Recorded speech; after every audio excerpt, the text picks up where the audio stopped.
Halo semua, di video kali ini saya akan membahas tentang apakah saldo BPJS Tenaga Kerja yang JHT, Jaminan Hari Tua sama Jaminan Pensiun JP, sama mungkin kalau di kantor juga ada semacam dana pensiun yang bisa dicek saldonya, perlu nggak dilaporkan dalam Cortex.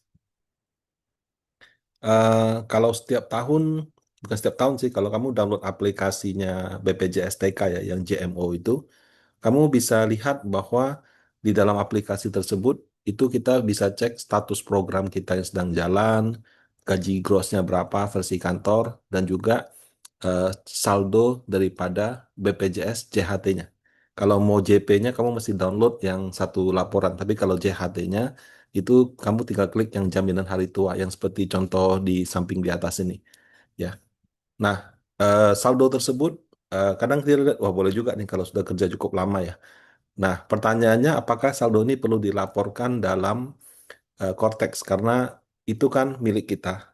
Kemudian atas nama kita juga dan bisa kita cairkan pada saat pensiun nanti. Walaupun sekarang aturannya berubah, lebih lebih gampang pencairannya.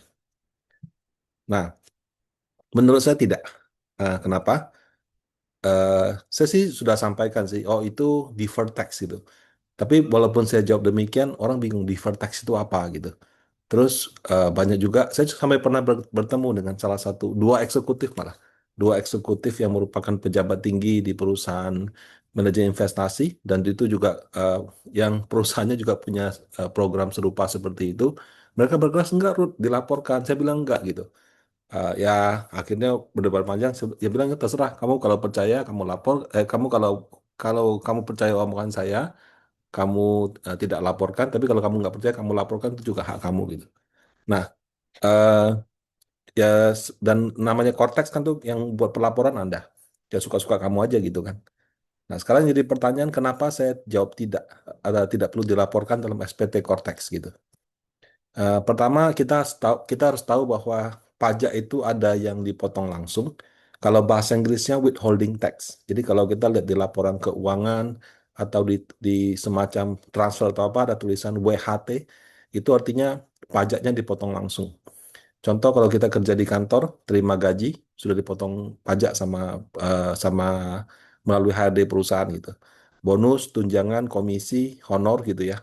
Itu sudah dipotong dengan tarif pajak TER, kecuali yang bulan Desember.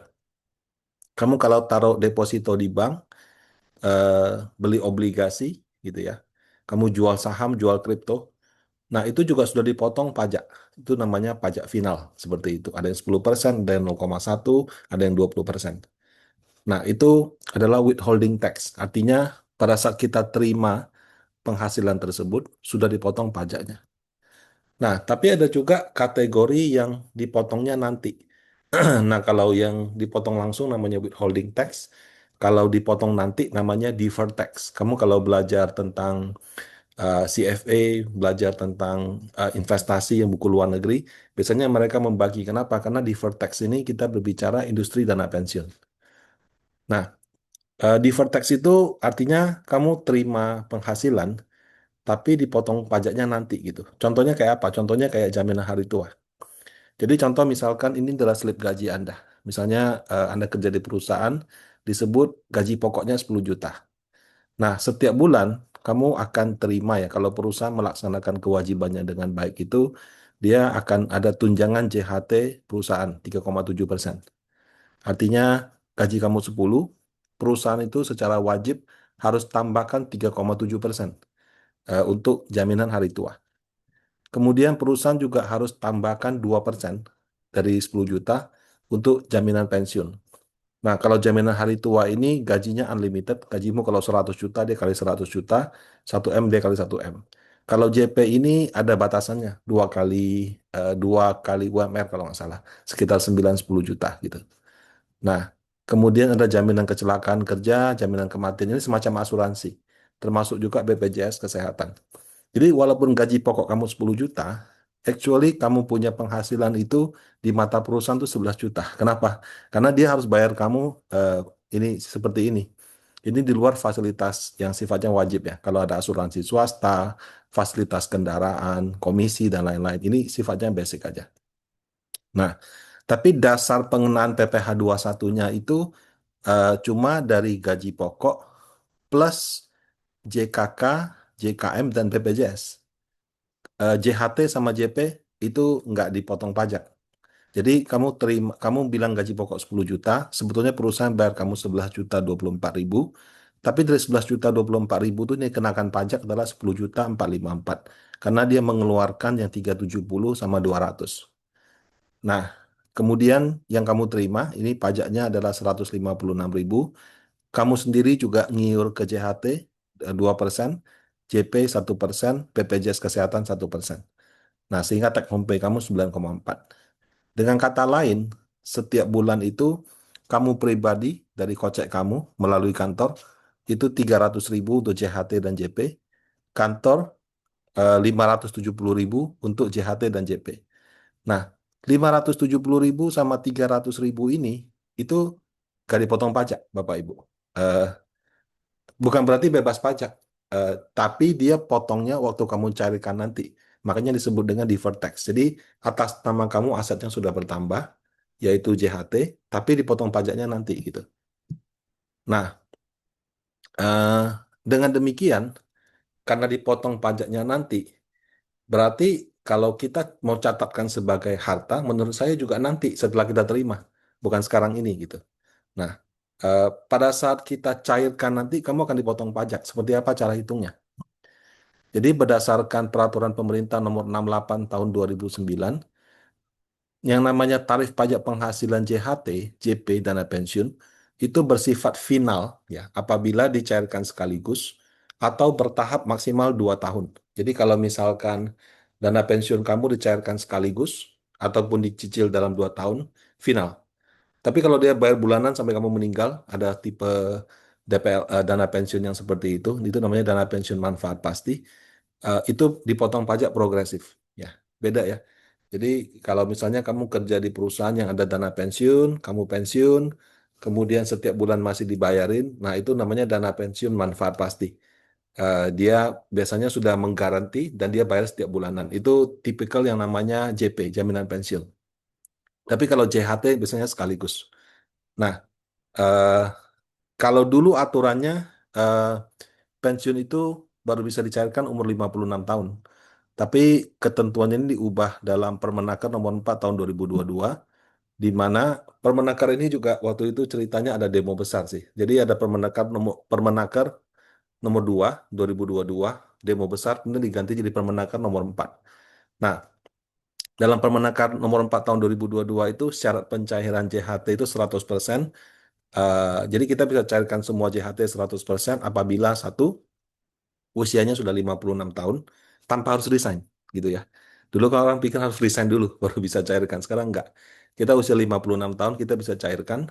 Dua, mengundurkan diri, jadi resign dengan masa tunggu 1 bulan. Tiga, terkena PHK ya. Kemudian yang keempat, meninggal dunia atau cacat tetap total. Serta mengikut apa namanya? eh, melengkapi semua persyaratan-persyaratan yang ada.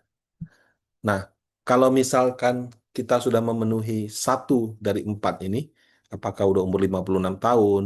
Tapi kalau saya umur 56 masih kerja, gimana Pak? Boleh, karena peraturannya memungkinkan. Ya, kita resign, kita kena PHK, atau kita meninggal dunia, atau cacat tetap total, sehingga keluarga melakukan pencairan. Itu kalau misalnya memenuhi, maka pada saat kita mencairkan, pajaknya adalah 0% untuk 50 juta pertama, 5% untuk di atas 50 juta. Ya. Jadi kalau saldo JHT-nya misalnya contoh 250 juta dan dicairkan sekaligus karena JHT dibayar sekaligus, maka atas 50 juta pertama itu pajaknya 0, 200 jutanya kena pajak 5% atau 10 juta. Sehingga yang kamu terima 240 juta gitu. Nah, jadi ini adalah ketentuan yang baru, maksudnya terbaru di 2022.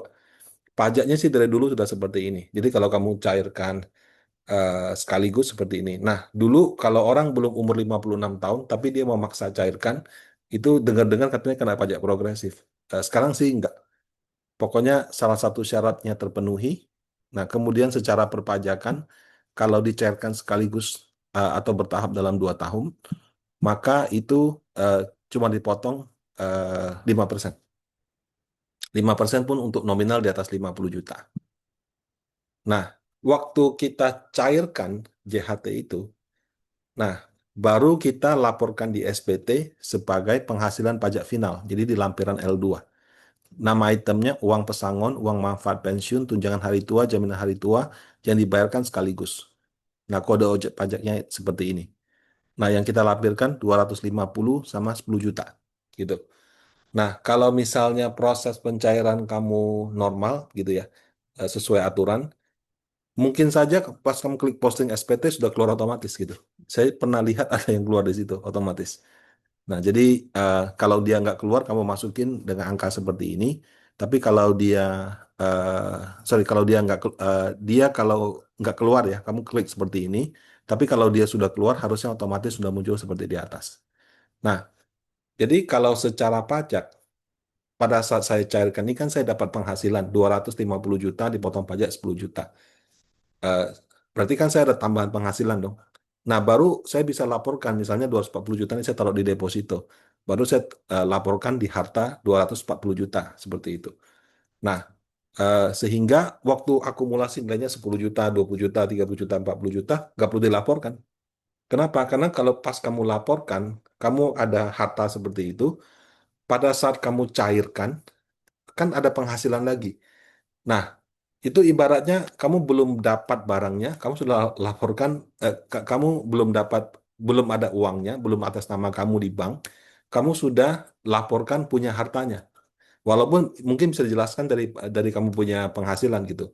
Tapi yang benar menurut saya adalah pada saat uang tersebut cair, kamu dapat 240 juta, ya, kamu laporkan, oke penghasilan 250 potong pajak 10, baru misalkan semuanya jadi harta deposito. Nah, sehingga yang namanya JHT, JP, dana pensiun, DPLK, itu laporkannya pada saat kamu terima uangnya, bukan pada saat kamu mengumpulkan, gitu. Beda sama reksadana, beda sama asuransi, beda sama yang lain. Kenapa? Karena uangnya itu terkunci di lembaga BPJS. Baru kita bisa ambil kalau memenuhi syarat seperti itu. Nah, jadi ini alasan utama deferred tax, artinya uang yang kamu kumpulkan ini kan tidak dipotong pajak, tidak bisa kamu akses. Pada saat kamu pensiun atau memenuhi syarat yang disebutkan, kamu cairkan, nah itu dipotong pajak final. Sehingga kamu dapat penghasilan pada waktu itu, nah itu bisa menjelaskan asal-usul hartanya dari mana.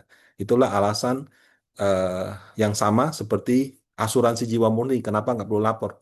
Asuransi jiwa murni itu kalau misalnya kamu beli asuransi travel, misalnya kamu travel ke Eropa atau travel ke Amerika, misalnya tanggal 20 Desember sampai 20 Januari, kamu beli asuransi, ada apa-apa dengan kamu dapat 5 miliar. Tapi kalau misalnya itu kan ada di akhir tahun, apakah perlu dilaporkan di SPT? Menurut saya nggak perlu. Kenapa? Karena kalau sampai ada apa-apa kejadian, itu kamu catat di penghasilan itu adalah klaim asuransi. Sehingga bisa jelaskan itu asal-usul hartanya dari mana, seperti itu. Nah, beda kalau itu ada nilai tunainya. Nah, kalau nggak ada nilai tunainya ya nggak usah.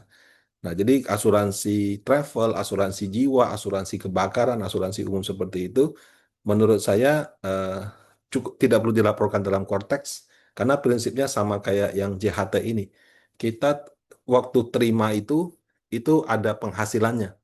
Ya, apakah itu kena pajak final seperti yang tadi atau kena bukan bukan objek pajak. Baru cukup jelaskan hartanya. Nah, demikian video ini. Semoga bermanfaat. Terima kasih.